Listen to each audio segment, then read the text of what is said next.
I've always wondered why they call you Mad Mike.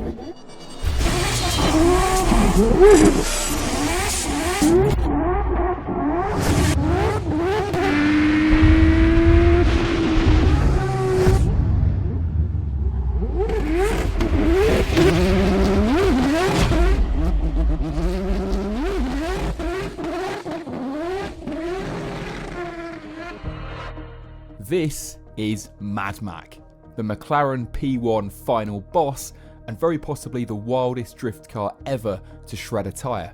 What started as a not entirely sober chat between king of sideways Mad Mike Wadett and race-bred supercar specialist Dean Lanzante has become the most insane project car build of 2024. So here's Mr. Mad himself in the Lanzante workshops to explain the story so far.